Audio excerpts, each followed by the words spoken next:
তাহলে রাজার নাম কি? না, রাজার নাম হলো ইন্দ্রদুম্ন রাজা, অবন্তী নগরের রাজা। কিন্তু রাজা হলে কি হবে? রাজকার্যে তার কোনো মনোনিবেশ নেই, রাজকার্য করছে না, সদা সর্বদা সকাল থেকে রাত্রি, রাত্রি থেকে আবার সকাল, ওই সদা সর্বদা হরি নাম করে যাচ্ছে, কৃষ্ণ নাম করে যাচ্ছে। এই রাজা ইন্দ্রদুম্ন যতটা হরিমুখী, এই রাজার স্ত্রী গুন্ডিচা ততটা হরি বৈমুখী। হরি বৈমুখী কথার অর্থ কি? না, হরি কথা শুনবেও না, হরি কথা করবেও না, হরি কথা বলবেও না। রানী গুন্ডিচা মনে মনে ভাবছে, কি ব্যাপার বলো তো, হ্যাঁ কি ব্যাপার? না, আমার স্বামী সকাল থেকে রাত্রি, রাত্রি থেকে সকাল এইভাবে যদি হরি নাম করে, তাহলে রাজকার্য চালাবে কে? তাই না? আমাকে একটা কাজ করতে হবে, আমাকে মিথ্যের আশ্রয় নিতে হবে। আমি গিয়ে বলবো, স্বামী আমাদের এই জায়গা অর্থাৎ এই প্রাসাদের বাইরে কিছু আমাদের প্রজা আছে যারা নিজেদের মধ্যে বলা বলি করছে যে এই রাজা যেহেতু 1 মাস হয়ে গেল রাজ সিংহাসনে বসছে না, এই রাজাকে আমরা সিংহাসনে বসতে দেব না। তাহলে কি করবো? রাজাকে দুধ করে তাড়িয়ে দেব। আর যখনই তাড়িয়ে দেওয়ার কথা ভাবে, তখন আমার স্বামী কি করবে? ভয় পেয়ে যাবে, বলবেন না আমি সিংহাসনে বসবো। এই কথা মনে করে গুন্ডিচা কি করেছে? গুটি গুটি পায়ে যাচ্ছে যেখানে রাজা একাকী ভজন করছে। যেখানে রাজা একাকী ভজন করছে, বলছে, দয়াময়, তো দয়াময়, তুমি কি কৃপা করে আমাকে দর্শন দেবে না প্রভু? আমি যে সকাল থেকে দুপুর, দুপুর থেকে রাত্রি, রাত্রি থেকে আবার সকাল তোমার জন্য কত কষ্ট, কত যন্ত্রণা সহ্য করি, কত গঞ্জনা সহ্য করি, কত অকথা, কত কুকথা আমাকে সহ্য করতে হয় প্রভু। তাহলে আমাকে তুমি কি দর্শন দেবে না? দর্শন দাও না প্রভু, দর্শন দাও না। ঠিক সেই সম্মুখে সেই সময় এসে গুন্ডিচা বলছে, এই যা, না না, তুমি যে একটা রাজ্যের রাজা তো নাকি? তাহলে রাজ্যের যখন রাজা হয়েছো, তোমার একটা দায়িত্ব আছে। অবশ্যই। কি দায়িত্ব? না, রাজকার্য তোমাকে চালাতে হবে। তা তুমি সেই দায়িত্ব ছেড়ে কি করছো? না, সদা সর্বদা হরি নাম করছো। আচ্ছা, হরি তোমায় খাওয়ায় না পড়াও? হ্যাঁ, কিছু তো একটা করবে নাকি গো? হরি খাওয়াবে না পড়াবে? গুন্ডিচা, আমি হরিকে এত ভালোবাসি বলে তোমার এত অভিমান, এত রাগ? হরি ছাড়া এই জগৎ সংসারে কিচ্ছু নেই। ব্রহ্ম সত্য, জগৎ মিথ্যা। এই জগৎ সম্পূর্ণটাই মিথ্যা। তুমি আছো, আমি আছি, আজ আছি, কাল নাও থাকতে পারে, মিথ্যা। কিন্তু ব্রহ্ম সত্য, আমার হরি সত্য, আমার কৃষ্ণ সত্য, আমার ভগবান সত্য, আমার রাম সত্য। আর তুমি বলছো হরি নাম করছি বলে তোমার কষ্ট হচ্ছে। না না, শোনো, আমি এই মাত্র শুনে এলাম আমাদের রাজ্যের কয়েকজন প্রজা নিজেদের মধ্যে বলা বলি করছে যে আমাদের রাজা মশাই যেহেতু 1 মাস সিংহাসনে বসেনি, তাহলে এই রাজা কাজ চায় না। তোমার পরিবর্তে অন্য একজনকে রাজা হিসাবে বসাবে আর তোমাকে দূর দূর করে তাড়িয়ে দেবে। আমার গুন্ডিচা কি মনে করেছিল যে রাজা ভয় পেয়ে যাবে, কিন্তু হলো ঠিক উল্টো। যেই বলেছে তাড়িয়ে দেবে, রাজা মশাই আনন্দে লাফাতে শুরু করেছে। তুমি লাফাচ্ছ? লাফাবো না। হ্যাঁ, কদিন পর তোমাকে ভালো খবর দিয়ে আমাকে সবাই তাড়িয়ে দেবে। তুমি কি করবে? না, তাড়িয়ে দিলে আমি হরি নামে সংকীর্তনে মেতে থাকবো। ও আচ্ছা, তুমি রাজা হয়ে হরি নাম করবে, তাহলে আমি কি করবো? আরে তুমি আমার স্ত্রী। স্ত্রী মানে কি সহজ ধর্মেনি? স্বামী যে ধর্ম পালন করবে, স্ত্রীরও কর্তব্য সেই ধর্ম পালন করা। তাহলে তুমি আমার সাথে হরি নাম করবে? অসম্ভব। শোনো, একটা কথা মাথায় রাখবে, সংসার সুখের হয় রমণীর গুণে। একটা রমণী, একটা নারী যেমন একটা সংসারকে সুখে পরিণত করতে পারে, তেমনই একটা নারী পারে ওই সংসারটাকে সংসার নয়, সংসার শ্মশানে পরিণত করতে। তাই আগামীকাল যখন সূর্য উদয় হবে, সূর্য উদয়ের সাথে সাথে তুমি গঙ্গায় চলে যাবে, গঙ্গা স্নান করবে। গঙ্গা স্নান করে এসে রাজ সিংহাসনে বসার জন্য রাজবস্ত্র পরবে, রাজ মুকুট পরবে, গলায় রত্নহার পরবে। আর যদি এর অন্যতা হয়, তাহলে আমার থেকে খারাপ আর কেউ হবে। এ কথা বলে যখন চলে গেছে, ওদিকে জগৎপতি শ্রী হরি নারায়ণ তিনি মনে মনে ভাবছেন, গুন্ডিচা তোর এত বড় সাহস, তুই আমার যে শ্রেষ্ঠ ভক্ত তাকে তুই কষ্ট দিস, যার হৃদয় সিংহাসনে আমি বসে আছি তাকে কিনা তুই বসাবি রাজ সিংহাসনে, যার মাথার মুকুট মণি হয়ে আমি বসে আছি তাকে কিনা তুই পরাবি রাজ মুকুট, দেখি তুই তোর কিভাবে কাজ করতে পারিস। এই কথা বলে সেই রাত্রিতেই জগৎপতি শ্রী হরি নারায়ণ একটা ছোট্ট বালকের বেশ ধরে যেখানে গুন্ডিচা ছিল চলে গেছে, যেখানে রাজা ইন্দ্রদম্ন বসে ভগবানের নাম কীর্তন করছে, ঠিক তার পেছনে পশ্চাতে দাঁড়িয়ে কখনো নূপুরধ্বনি করছে, কখনো বংশধ্বনি করছে। আর এদিকে রাজা ঘুম পেয়েছে, কে এইভাবে বংশধ্বনি করছে, শোনো, বজরে বাঁশরি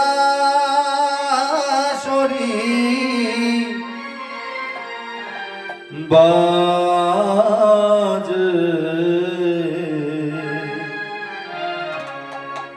বাজরে বাঁশরি বাজে বাজরে বাঁশরি বাজে বাজরে বাঁশরি বাজে বাজরে বাঁশরি বাজে বাজরে বাঁশরি বাজে বাজরে বাঁশরি বাজে বাজরে বাঁশরি বাজে যমুনার কুলে নয়, কদমের ডালে নয়, যমুনার ডালে নয়, কদমের ডালে নয়, যমুনার কুলে নয়, কদমের ডালে নয়, যমুনার ডালে নয়, কদমের ডালে নয়। হৃদয় মাঝারে বাজে বাজরে বাঁশরি, তাই বল হরি হরি হরি বল। আরে বাজে রে বাঁশরি বাজে, বাজে রে বাঁশরি বাজে, বাজে রে বাঁশরি বাজে, বাজে রে বাঁশরি বাজে। আরে চরণে নূপুরতা, ঝিমি ঝিমি বাজে গো, মধুর মধুর সুরে মনোহরে ওঠে গো,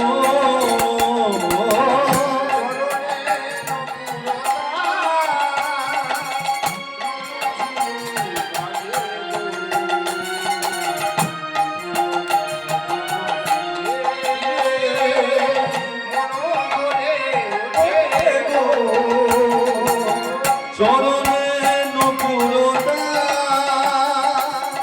রিমি ঝিমি বাজে গো, মধুর মধুর সুরে মনোহরে ওঠে গো,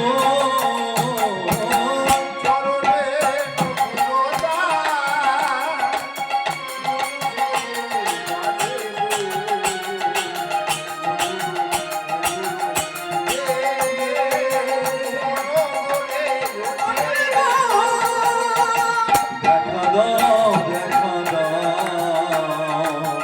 মোহন মুরলী সাজে, বলে দেখা দাও, দেখা দাও, মুরলী বাঁশি দেখা দাও। বাজে রে বাঁশরি বাজে, বাজে রে বাঁশরি বাজে,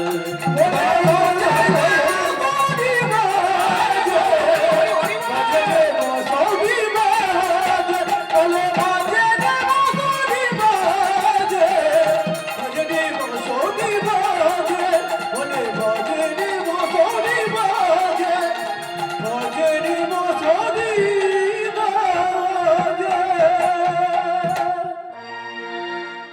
এইভাবে পেছনে ভগবান আমার বাঁশি বাজাতে বাজাতে একসময় সকাল হয়ে গেল। যেই সকাল হয়ে গেল, রাজা ইন্দ্রদ্যুম্নের মনে পড়ে গেল আমার স্ত্রী বলে গেছে না কি না আমাকে গঙ্গা স্নান করতে হবে, আমাকে রাজবস্ত্র পরিধান করতে হবে, আমাকে রাজ সিংহাসনে বসতে হবে। তাই রাজা ইন্দ্রদ্যুম্ন গঙ্গা স্নান করে এসে রাজবস্ত্র পরিধান করছে। ঠিক সেই মুহূর্তে রাজ সেনাপতি এসে বলছে, রাজা ইন্দ্রদ্যুম্ন কি, রাজা ইন্দ্রদ্যুম্ন কি, রাজা ইন্দ্রদ্যুম্ন কি। কি ব্যাপার সেনাপতি, তুমি এখানে কি করছো, বসে আছো? না না রাজা মশাই, অন্য কিছু নয়, আজকে আপনি 1 মাস পরে রাজ সিংহাসনে বসবেন, সবাই আমরা গভীর আগ্রহ অপেক্ষা করছি। ঠিক সেই মুহূর্তে একটা কৃষ্ণ বর্ণের বালক এসেছিল।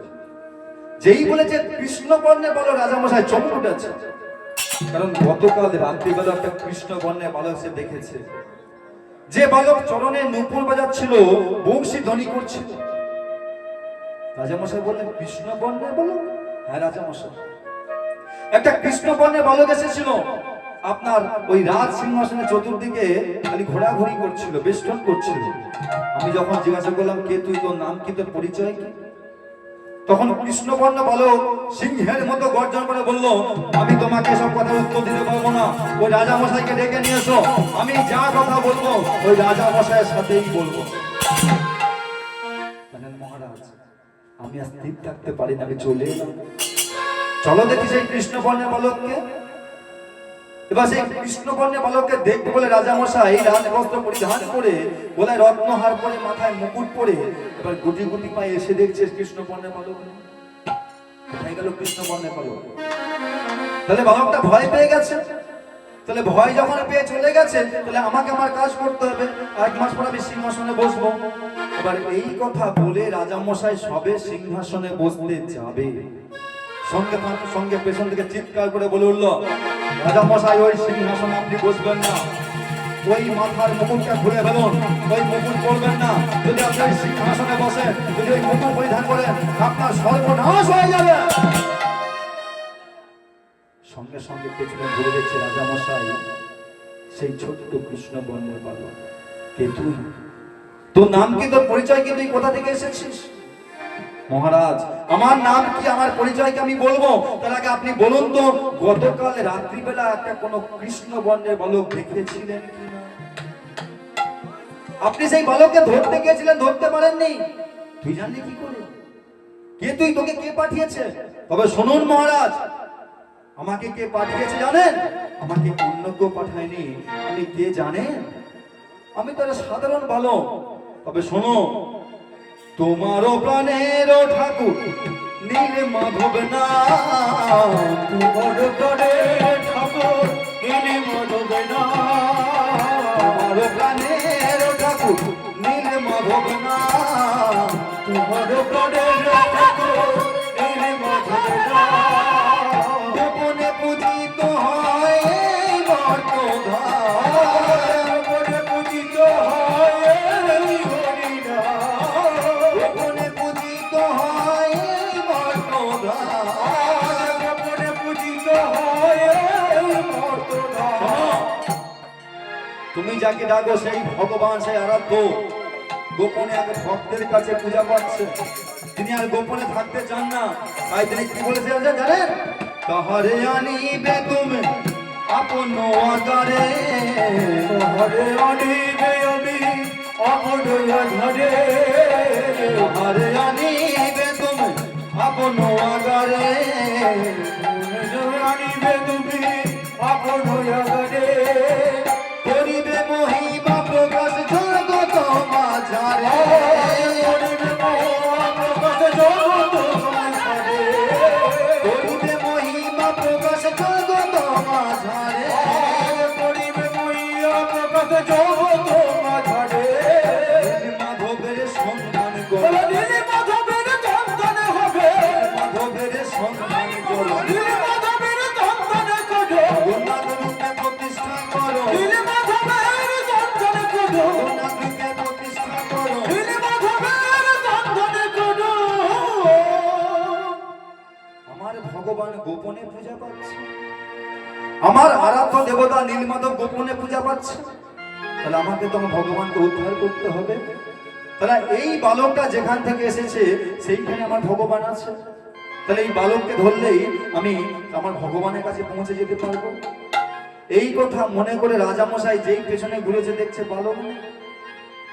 সঙ্গে সঙ্গে দৈব বাহিনী হলো, সঙ্গে রাজা ইন্দ্রদম্ন। এই জগৎ সংসারে আমি প্রত্যেকটা ভক্তকে একবার মাত্র দর্শন দিই, কিন্তু আমি তোমাকে দুবার দর্শন দিলাম। গতকাল রাত্রিতে দর্শন দিয়েছিলাম, আবার আজকে আমি তোমায় দর্শন দিলাম। শোনো রাজা ইন্দ্রদম্ন, আমি গোপনে এক ভক্তের কাছে পূজা পাচ্ছি। আমি গোপনে আর থাকতে চাই না, আমি জগৎবাসীর পূজা পেতে চাই, আমি জগন্নাথ প্রতিষ্ঠা লাভ করতে চাই। তাই তুমি যেভাবে হোক, যে করে হোক, আমাকে উদ্ধার করবেই করবে। যেই এ কথা দৈববাণীতে হয়েছে, রাজা মশাই কি করেছে, তার রাজ মুকুটটা ছুঁড়ে ফেলে দিয়েছে।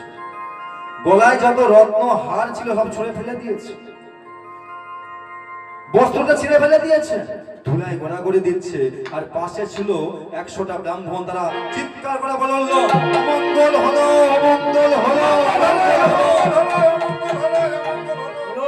আর যেই চিৎকার করে উঠেছে, সঙ্গে সঙ্গে রানী গন্ডিচা ছুটতে ছুটতে ছুটতে ছুটতে এসে সেই সম্মুখে এসে উপস্থিত হয়েছে। না, আমার স্বামী ধুলায় গড়াগড়ি দিল বলে অমঙ্গল হয়েছে। অমঙ্গল হবে না রানীমা। একটা রাজ্যের রাজা, যার স্থান সবার উপরে, সবার মাথায়, সেই রাজা মশাই কিনা ধুলায় গড়াগড়ি দেবে? রাজ মুকুট, যার স্থান রাজার মাথায়, সেই রাজ মুকুট কিনা ধুলায় গড়াগড়ি দেবে? অমঙ্গল হয়েছে বই কি। তবে রানীমা একটা উপায় আছে। কি উপায়? একটা যদি মঙ্গল যজ্ঞ করতে পারে, তাহলে কিন্তু এই অমঙ্গলটা ঘুচে যাবে, মঙ্গল ফিরে আসবে। মঙ্গল যজ্ঞ, যেই মঙ্গল যজ্ঞের কথা শুনেছে রাজা ইন্দ্রদম্ন, সঙ্গে সঙ্গে রাজা ইন্দ্রদম্ন কি করেছে, আস্তে আস্তে ধুলা থেকে উঠে শরীর থেকে ধুলাটা ঝাড়ছে। ঝাড়তে ঝাড়তে বলছে, আচ্ছা 100 জন ব্রাহ্মণ, আমি ধুলায় গড়াগড়ি দিলাম বলে অমঙ্গল হলো, মাটিতে গড়াগড়ি দিলাম বলে অমঙ্গল হলো। আচ্ছা এই মাটিটা কি এতটাই অপবিত্র? যে মাটির প্রথম অক্ষর মা, যে মাটি থেকে আমাদের সৃষ্টি, যে মাটিতে আমাদের যেতে হবে, যে মাটির শেষ ঠিকানা আমাদের শেষ ঠিকানা এই মাটি, সেই মাটি কিনা অপবিত্র? তবে শোনো, যজ্ঞ আমি করব, এই অমঙ্গল কাটার জন্য যজ্ঞ আমি করব, তবে সেটা মঙ্গল যজ্ঞ নয়, সেটা হলো প্রতিষ্ঠা যজ্ঞ। আমরা এতজন সবাই আছি, কিন্তু দৈববাণী হলো আপনারা কেউ শুনতে পেলেন না। আমার ভগবান, আমার আরাধ্য নীলমাধব গোপনে এক ভক্তের কাছে পূজা পাচ্ছে। তিনি গোপনে থাকতে চান না, তিনি জগৎবাসীর পূজা পেতে চান।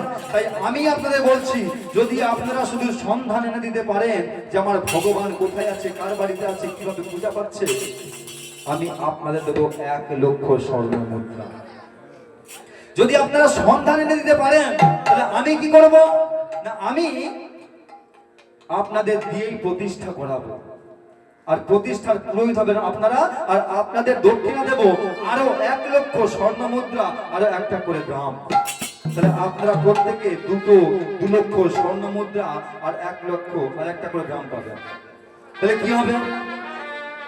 যখনই এ কথা বলেছে, ব্রাহ্মণদের মনে লোভ জাগ্রত হয়েছে। ব্রাহ্মণদের মনে লোভ জাগ্রত হয়েছে। ব্রাহ্মণরা ভুলে গেল যে আমাদের শেষ ঠিকানা মাটি। তাই ব্রাহ্মণরা কি করলো, আমরা বেরিয়ে পড়ি। বলে বেরোলে তো হবে না, অত সহজে কি বেরোনো যাবে? আপনারা হতে পারেন 100 জন ব্রাহ্মণ, কিন্তু আমি একজনকে বিশ্বাস করি না। আমার যে রাজপুরোহিত যে ব্রাহ্মণ আছে, তাকে আমি ডাকবো, এই যে বিদ্যাপতি, শোনো, তুমি ওই 100 জন ব্রাহ্মণের সঙ্গে যাবে, ঠিক আছে? আমার ভগবান কোথায় আছে তুমি একটু খুঁজে আনবে। শুধু তোমাকে জায়গাটা বলবে যে এই জায়গায় আমার ভগবান আছে। আনতে হবে না, আনতে আমি পাবো, কারণ ভগবান আমাকে আদেশ দিয়েছে, ঠিক আছে? যেই এ কথা বলেছে, বিদ্যাপতি মনে মনে ভাবছে প্রভু আমাকে কৃপা করেছে।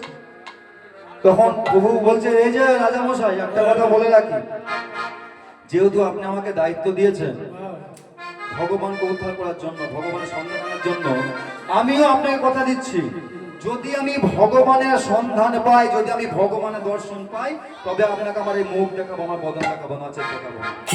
ঠিক আছে? যদি আমি সন্ধান না পাই, আপনাকে আমার বদন দেখাবো না, আমি আমার প্রাণটা ত্যাগ করে দেব। ওকে, ঠিক আছে। তো এবারে কি করেছে, 100 জন ব্রাহ্মণ চিৎকার করে করে উঠে ভগবানের সন্ধান করতে যাবে। আর এদিকে জগৎপতি শ্রী হরিনারায়ণ বলছে,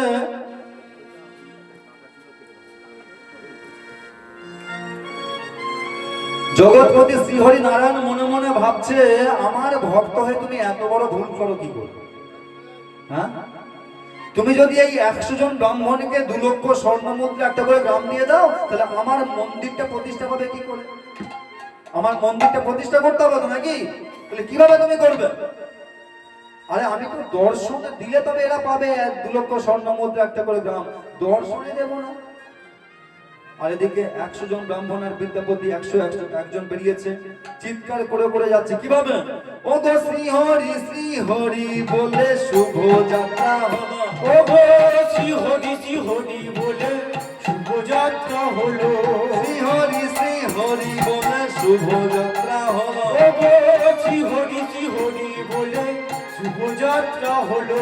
নানা দেশান তরে তারা ঘুরিতে লাগিল, নানান দেশে তারা ঘুরিতে লাগিল, নানা দেশান তরে তারা ঘুরিতে লাগিল, নানান দেশান্তরে রাজা ঘুরিতে লাগিল, নানা দেশে ভ্রমণ করে প্রভু লাগিয়া, আরে নানান দেশে ঘুরে তারা প্রভুর লাগিয়া, নানা দেশে ভ্রমণ করে প্রভু লাগিয়া, আরে নানান দেশে ভ্রমণ করে প্রভুর লাগিয়া, নীল মাধব না পাইয়া আসে ফিরাইয়া, নীল মাধব না পাইয়া ওতে আসিয়া, নীল মাধব না পাইয়া আসে ফিরাইয়া, নীল মাধব না পাইয়া ফিরাইয়া, দর্শন মেলে না, আরে দর্শন মেলে না, দর্শন মেলে না, আরে দর্শন মেলে না, আর লাগি কাঁধে প্রাণ, আরে দর্শন মেলে না, আরে নদী মোড়ে তারা দর্শন মেলে না, নীল মাধব না পাইয়া করে না গো, আরে নীল মাধব না পাইয়া করে আগব, নীল মাধব না পাইয়া করে আগব, নীল মাধব না পাইয়া করে আগব। এবার 101 জন যে ব্রাহ্মণে গিয়েছিল সবাই ফিরে এলো, আর এসে বলছে, রাজা মশাই একটা কথা বলি, আপনি তো বলেছিলেন 2 লক্ষ স্বর্ণ মুদ্রা দেবেন নাকি, আর একটা গ্রাম দেবেন বলেছিলেন তো, কিন্তু আমাদের দরকার নেই। কেন না, আমরা ওই ভগবানের সন্ধান পাই। ঠিক আছে, তো সন্ধান পাননি মানে আপনারা ফিরে এলেন, আমার বিদ্যাপতি কোথায় গেল? আমার বিদ্যাপতি কোথায়? না মহারাজ, পথের মধ্যে এত ঝড়, এত বৃষ্টি, এত বজ্রপাত হলো যে নীলমাধবের সন্ধান তো করতে পারেনি, আর বিদ্যাপতিকেও হারিয়ে ফেলেছে।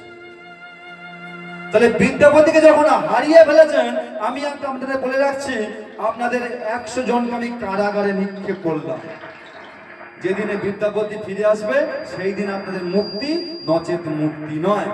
আর যদি শুনি যে বিদ্যাপতি আর বেঁচে নেই, তাহলে আপনাদের সেই দিনই শিরচ্ছেদ করব, সেই দিনই আপনাদের এই পৃথিবীতে এই ধরাতে শেষ দিন। যেই এ কথা বলেছে, 100 জন ব্রাহ্মণ নিজেদের মধ্যে ঝগড়া লেগে গেছে, বলছে তোদের জন্য এমন হয়েছে। বলছে না রে ভাই, কারোর জন্য হয়, আমরা প্রত্যেকে লোভ করেছিলাম, আর লোভে পাপ, পাপে মৃত্যু, মৃত্যু আমাদের সম্মুখে। এবারে মৃত্যুটা উদ্ধার হবে কার কাছে? না যদি বিদ্যাপতি ফিরে আসে। আর বিদ্যাপতি কোথায় গো? বিদ্যাপতি ঘুরতে ঘুরতে ঘুরতে ঘুরতে গিয়ে পৌঁছেছে একটা গভীর জঙ্গলে। গভীর জঙ্গলে যখন পৌঁছে গেছে, বিদ্যাপতি মনে মনে ভাবছে, প্রভু তুমি কি আমাকে দর্শন দেবে না? আমাকে তুমি অন্ধকারে রেখে দেবে? ও দয়াময়, আধার জামি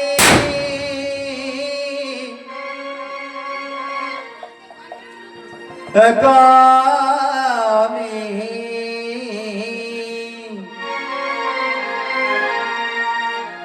খুঁজি গো তোমার, খুঁজি গো তোমার, প্রভু হাত ধরে পার করে নিও গো আমার দয়াল হাত ধরে পার করে নিও গো আমার আমার জানি একা আমি খুঁজিব তোমার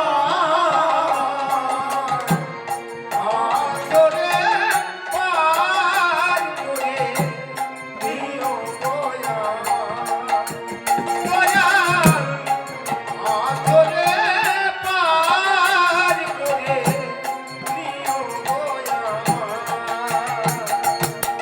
আধার জানি একা আমি খুঁজিব তোমার হাত ধরে পার করে নিও গো আমার দয়াল হাত ধরে পার করে নিও গো আমার আধার জানি একাই আমি খুঁজিব তোমায় হাতরে পার করে নিও গো আমার দয়াল হাতরে পার করে নিও গো আমার রাধারমণ মদন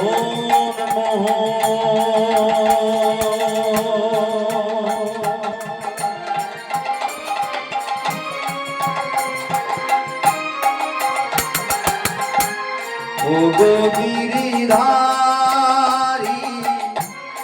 অহরহ বংশী ধ্বনি শুনি গো তোমারি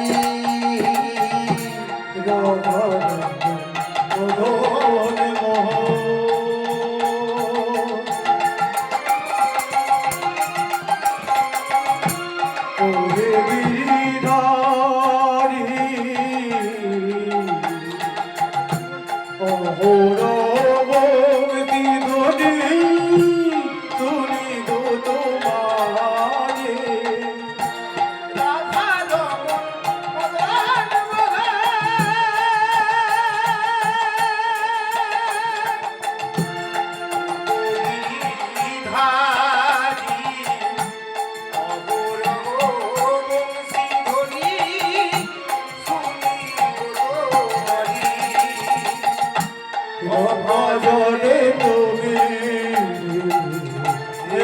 ভজনে তুমি কে আছি আমার হাতরে পার করে দিও গো আমার দয়াল হাতরে পার করে দিও গো আমার ও দয়া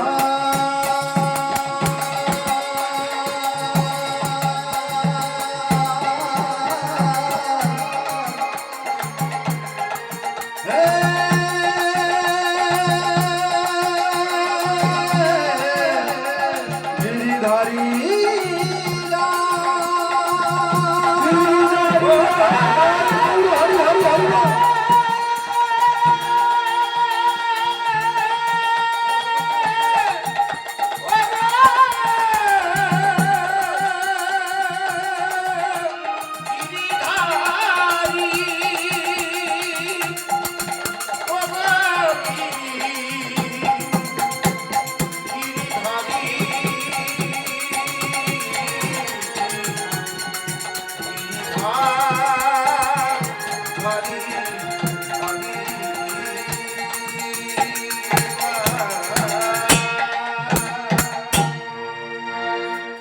ভগবান বললেন যে করে আমার আশ আমি তার করি কি গো, তাই তো, তার সর্বনাশ করে দিই।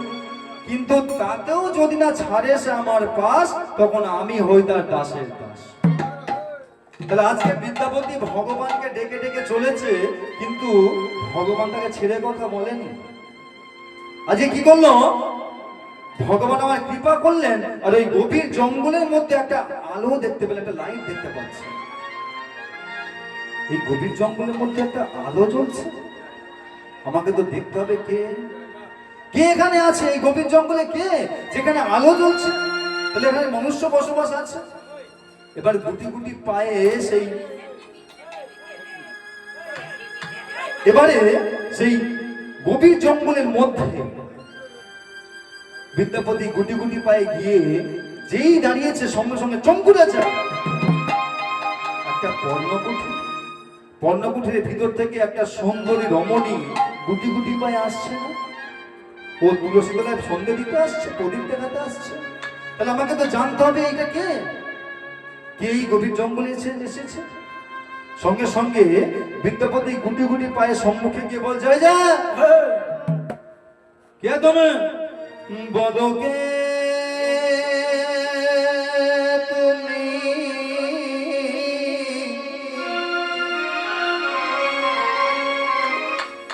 বলো বলো বলো বলো বলো কে তুমি,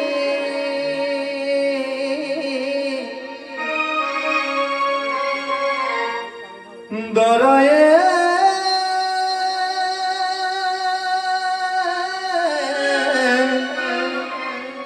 আছো দরে বলো গে তুমি,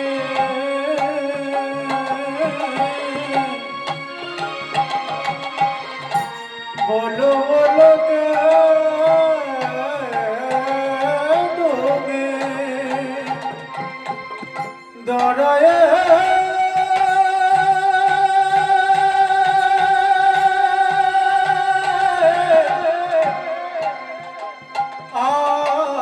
আছো তুমি,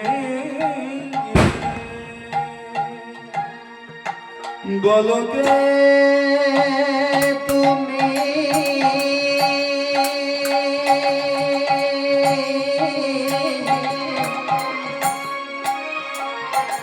বলো বলো বলো বলো কে তুমি,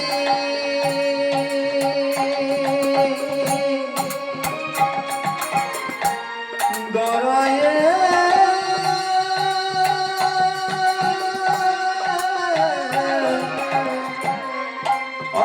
আছো গরে বলো কে তুমি,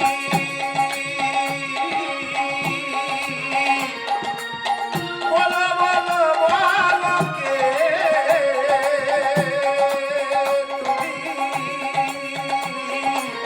আছো দরে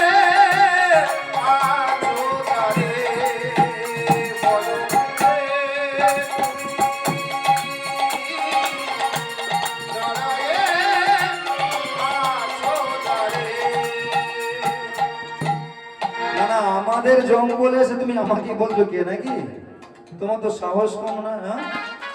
তুমি আমাদের জঙ্গলে এসেছো, আবার আমাকে বলছো কে তুমি, আগে বলো তুমি কে। না আমি একজন তীর্থযাত্রী, আমার নাম হলো বিদ্যাপতি, আমার শরীরটা খুব ক্লান্ত, অসুস্থ, তৃষ্ণার্ত, ক্লান্ত সবই আছে। তবে তুমি যদি কৃপা করে তোমাদের বাড়িতে কিছু দিনের জন্য আশ্রয় দাও। তুমি ব্রাহ্মণ সন্তান দেখে মনে হচ্ছে না? হ্যাঁ আমি ব্রাহ্মণ সন্তান। তা তুমি যখন ব্রাহ্মণ সন্তান, তুমি আমাদের বাড়ি থাকবে, খাবে, ঘুমাবে, তোমার জাত যাবে না। আরে শরীরে সেবা করে আগে প্রাণী তো বাঁচি, শক্তিটা আসুক, ক্লান্তিটা দূর হোক, তবে তো জাতের বিচার হবে নাকি। আমি যদি না থাকি, আমার যদি দেহ থেকে প্রাণটাই চলে যায়, তাহলে জাতের বিচার করে কি করবো, তাই তো? আচ্ছা তুমি বলো তোমার জাতিটা কি। তবে শোনো, সবরী কন্যা আমি ললিতা, বিশ্বাবসু আমার পিতা। অর্থাৎ সবররাজ বিশ্বাবসুর একমাত্র কন্যা আমার নাম হলো ললিতা। ঠিক সেই মুহূর্তে বিশ্বাবসু ঘরের ভিতর থেকে চিৎকার করে বলছে, আরে বেটিয়া, अरे कहाँ हो चिरा, कहाँ हो चिरा, तुलसी तलाय प्रदीप दिस नहीं कहने बेटे। যেই বেরিয়ে এসেছে বলছে, বাবা এ হলো বিদ্যাপতি ব্রাহ্মণ সন্তান, আমাদের বাড়িতে কিছুদিনের জন্য আশ্রয় গ্রহণ করতে চায়। বলিস কি রে মা, ব্রাহ্মণ সন্তান? তাহলে ব্রাহ্মণ সন্তানকে যখন তুই সুযোগ পেয়েছিস চরণ সেবা করতে, যেন ভুলিস না। প্রত্যেক দিন, অর্থাৎ যতদিন ব্রাহ্মণ থাকবে রাখবি, সেবা দিবি। আর কি করবি? প্রত্যেক দিন সন্ধ্যাবেলা একটু চরণটা সেবা করে দিবি। এইভাবে একদিন, দুদিন, 3 দিন, 4 দিন হয়ে 5 দিন, 6 দিন হয়ে গেল। কিন্তু বিদ্যাপতি মনে মনে ভাবছে, দয়াময় আমি তো মিথ্যের আশ্রয় নিয়েছি, আমি তো মিথ্যের আশ্রয় নিয়েছি। তাহলে প্রভু তুমি আমাকে কৃপা করবে না? তোমার কি দর্শন আমি পাবো না প্রভু? একবার তো কৃপা করতে পারো প্রভু, আমি না তোমার ভক্ত? তাহলে ভক্ত যখন আমি আছি, তোমাকে কৃপা করতে হবে। তাই প্রভু শোনো, হে গিরিধারী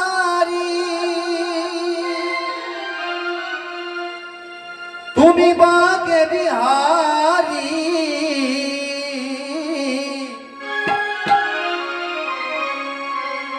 ভক্তের ডাকে সাড়া দাও।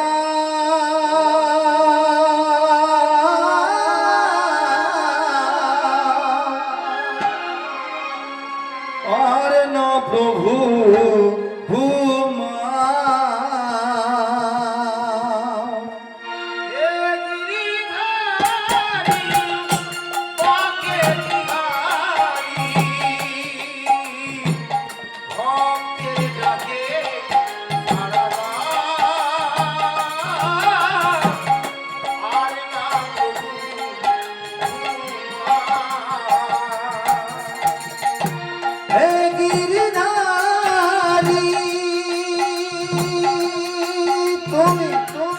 বাকে বিহারী,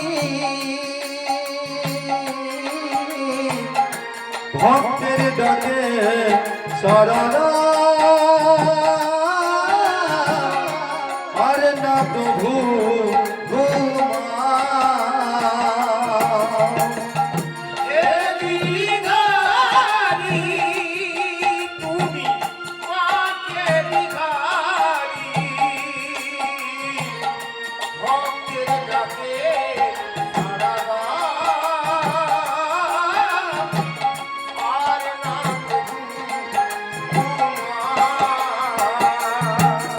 আমি নয়নের জলে ডাকি গো তোমারে, আমি নয়নের জলে ডাকি গো তোমারে, আমি নয়নের জলে ডাকি গো তোমারে, নয়নের জলে ডাকি গো তোমারে, কৃপা করে দেখা দাও।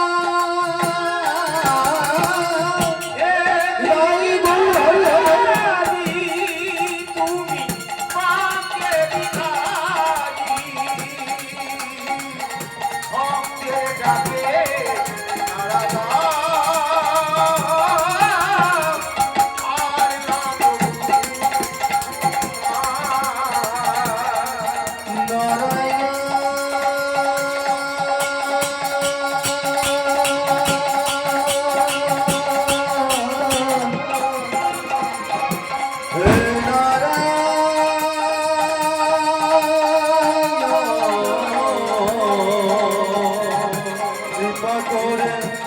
একবার দাও দর্শন।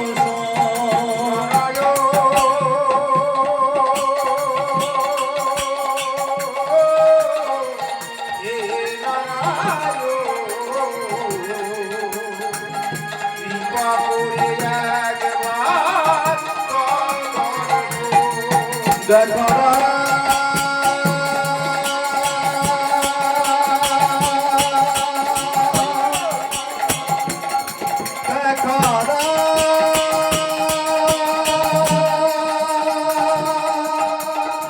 কোথায় বিপদ ভঞ্জন মধুসূদন, তুমি দেখা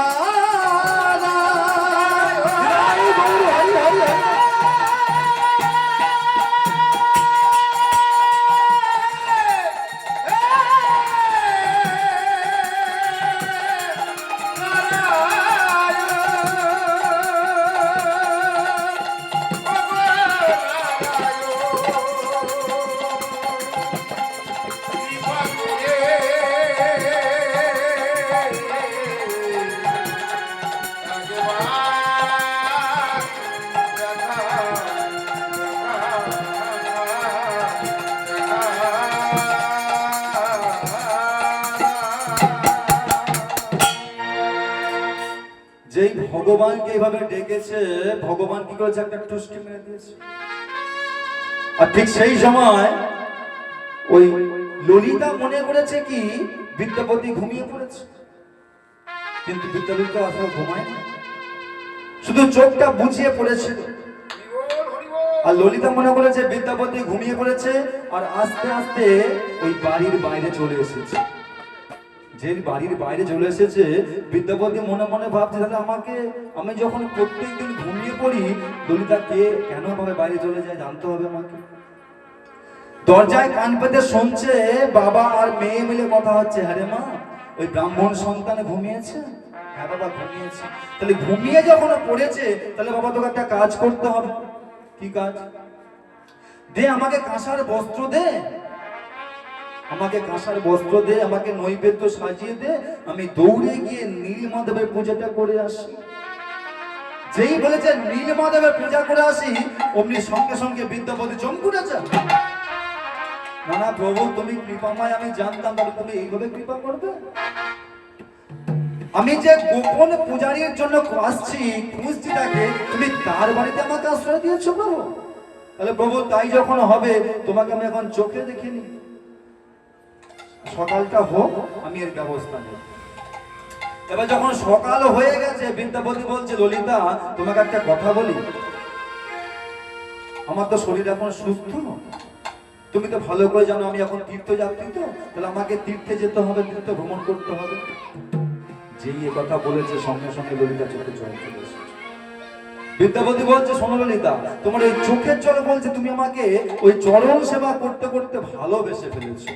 তাহলে তুমি আমাকে ভালোবেসে ফেলেছো চরণ সেবা করতে করতে, আর তোমার কাছ থেকে আমি চরণ সেবা পেতে পেতে আমিও তোমাকে ভালোবেসে ফেলেছি। তাহলে তুমি যখন আমাকে ভালোবাসো, আমি যখন তোমাকে ভালোবাসি, তাহলে বাবা ভালোবাসাবাসি এখন নতুন বিয়ে হচ্ছে না? হচ্ছে তো? আচ্ছা মন্দিরে কটা বিয়ে হচ্ছে? হ্যাঁ, ঠাকুর মশাইকে জানাচ্ছে কম, ভগবানকে জানাচ্ছে কম। আরে গাছ জানলেই তো হবে নাকি গো?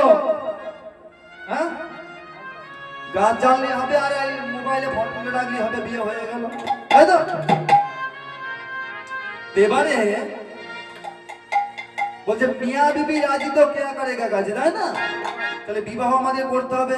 বলছে সবই তো ঠিক আছে, কিন্তু আমার বাবাকে একবার জানাবো না? বলে জানিয়ে দেখো, যদি হ্যাঁ বলে ভালো, তাহলে আমি এক্ষুনি বিয়ে করবো।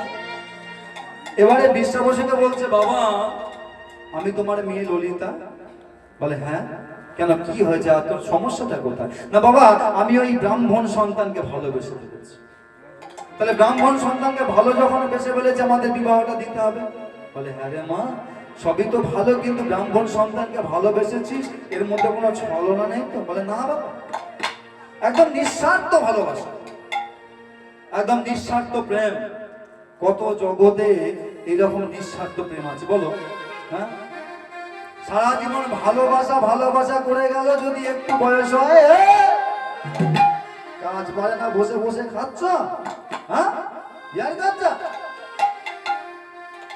সেই জন্যই তো ভগবান আমার বলছে তোমরা শুধু আমার আমার করো, আর তোমার যখন সুইচটা টিপে দেবো, সবই তো সরকারি খামার হবে।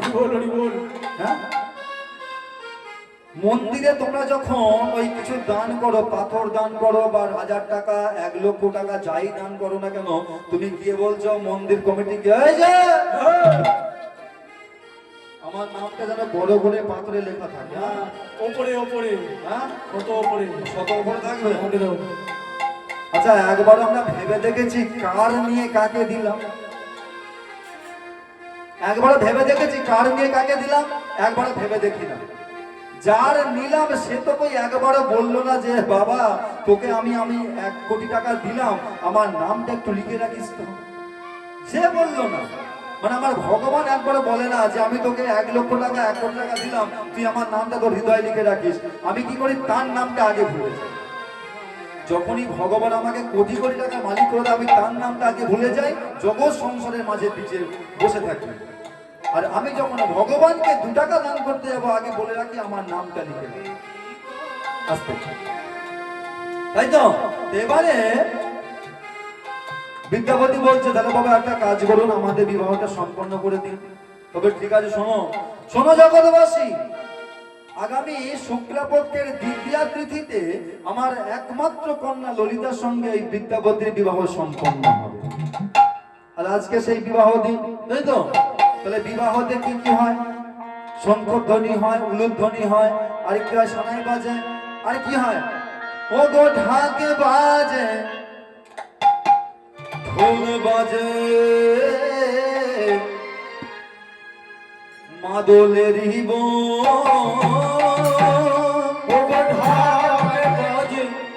ঢোল বাজে মাধবেরি ঢাক বাজে, ঢোল বাজে, মাদলের ঢাক বাজে ঢোল বাজে মাদলেরি ললিতার বিয়েতে আনন্দের রোজ, ললিতার বিয়েতে আনন্দেরি ললিতার বিয়েতে আনন্দের রোজ, মাধবেরি বিয়েতে আনন্দেরি নাচে কেহ গায়, কেহ বলে হরি, কেহ নাচে কেহ গায় কেহ বলে হরি কেহ নাচে কেহ গায়, কেহ বলে হরি, কেহ নাচে কেহ গায় কেহ বলে হরি কেহ কেহ আনন্দেতে দেয় করতালি, সবাই কেহ কেহ আনন্দে দিতে করতালি কেহ কেহ আনন্দেতে দেয় করতালি, কেহ কেহ আনন্দে দিতে করতালি হরি বল, হরি বল হরি বল হরি বল, হরি বল, হরি বল হরি বল উঠিল আনন্দের রোল, হরি বল, হরি বল, বলে উঠিল আনন্দের বল হরি বল হরি বল উঠিল আনন্দের রোল, হরি বল, হরি বল, আজে উঠিল আনন্দের বল হরি বল হরি বল কেহ কেহ আনন্দেতে দেয় করতালি, বলে কেহ কেহ আনন্দে দিতে করতালি কি গো বিবাহটা হলো তো নাকি গো?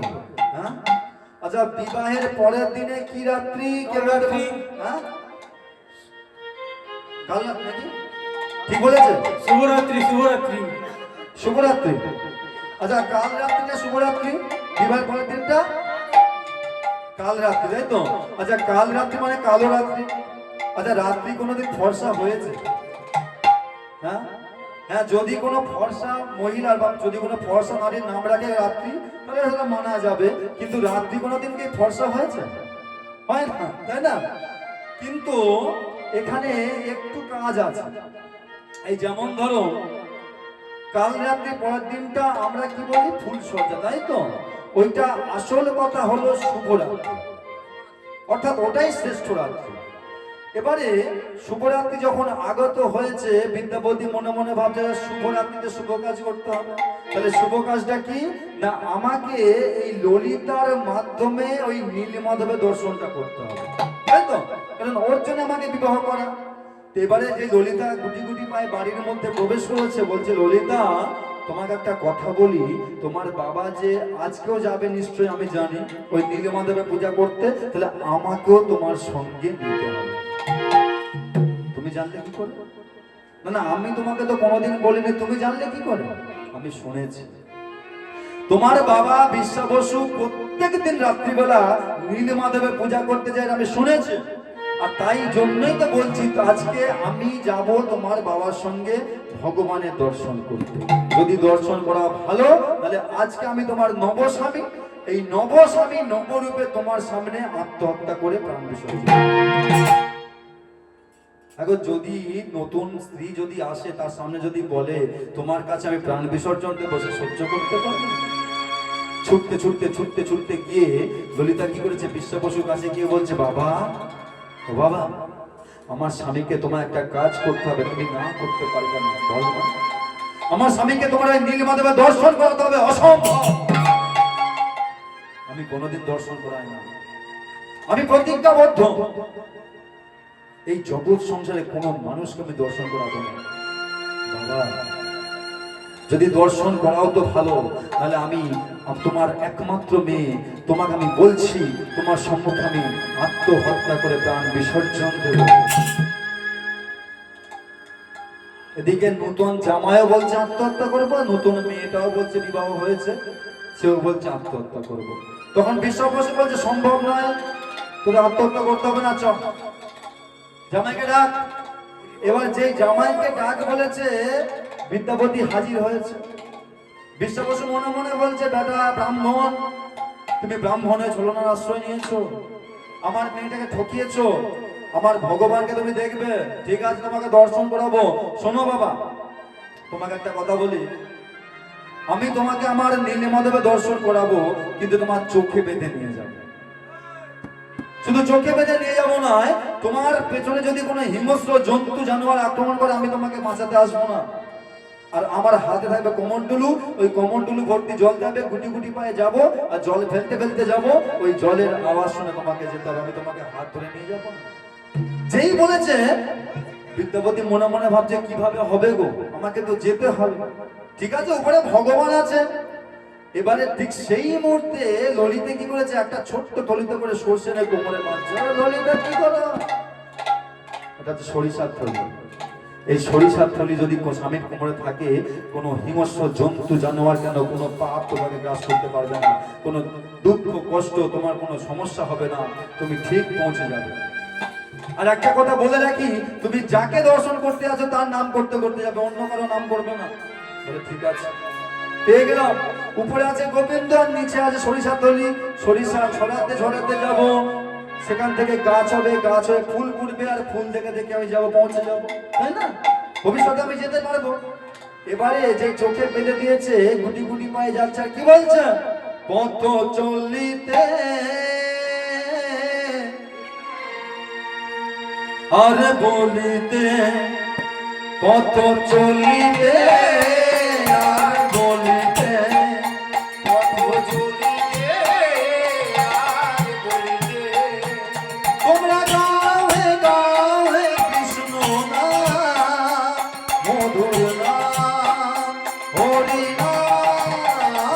তোমরা গাও হে কৃষ্ণ নাম, মধুর নাম, হরি নাম। তোমরা গাও হে কৃষ্ণ নাম, মধুর নাম, হরি নাম। তোমরা গাও হে কৃষ্ণ নাম, মধুর নাম, হরি নাম। পথ চলিতে আর বলিতে,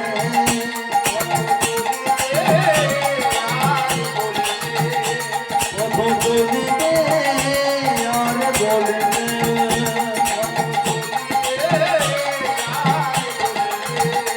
প্রভু বিশ্বাস, প্রভু বিশ্বাস, প্রভু বিপদে, প্রভু আপদে,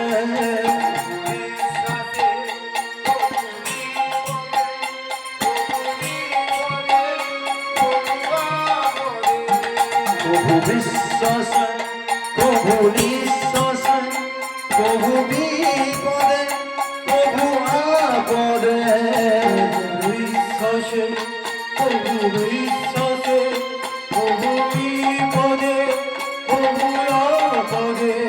তোমরা গাও হে কৃষ্ণ নাম, মধুর নাম, হরি নাম।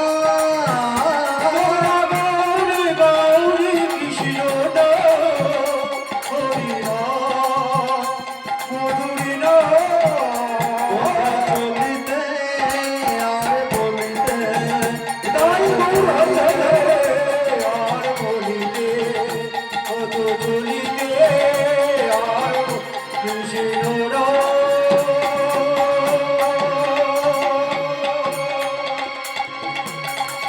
হরি নাম,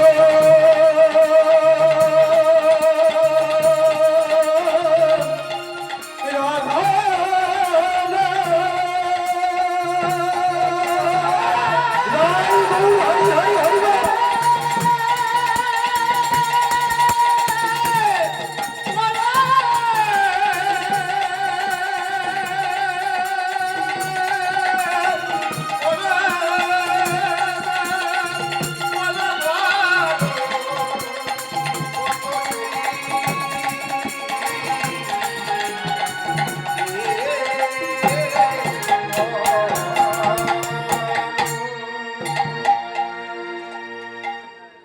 এবারে বিশ্বা বসু বলছে বাবা আমরা এসে গেছি। তাহলে এসে যখন পড়েছেন মা চোখের বাঁধনটা খুলে দিন। এবার যে বাঁধন খুলে দিয়েছে বলছে বাবা কি দেখতে পাচ্ছ? বলছে আপনি বললেন নীলমাধবকে দর্শন করাবেন, এটা কি দেখাচ্ছেন আমাকে? পাহাড় পর্বত গাছপালা দেখাচ্ছেন। বলে এবার আস্তে আস্তে পেছনে ঘোরো তো। এবারে আস্তে আস্তে পেছনে ঘোরো। যেই পেছনে ঘুরে যেমনি চমকুটা যা দেখছো, কি দেখছি জানেন? এটা অন্য কেউ নয়, এই যে যশোদা দুলাল মাইয়া মদন গোপাল কেশব মাধব গিরিধারী লাল, কেশব মাধব গিরিধারী লাল। যশোদা বাজার মাইয়া, যশোদা দুলাল মাইয়া, ওদের বাবা কেশব মাধব গিরিধারী লাল, কেশব মাধব গিরিধারী লাল। যশোদা দুলাল মাইয়া মদন গোপাল, যশোদা দুলাল মাইয়া, ও যশোদা দুলাল মাইয়া, মদন গোপাল। কেশব মাধব গিরিধারী লাল।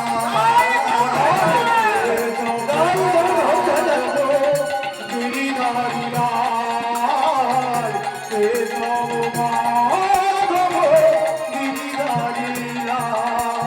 জয় গোবিন্দ হরি জয় গোপাল হরি, জয় গোবিন্দ হরি, জয় গোপাল হরি, জয় গোপাল হরি জয় গোবিন্দ হরি, জয় গোপাল হরি, জয় গোবিন্দ হরি। ধারী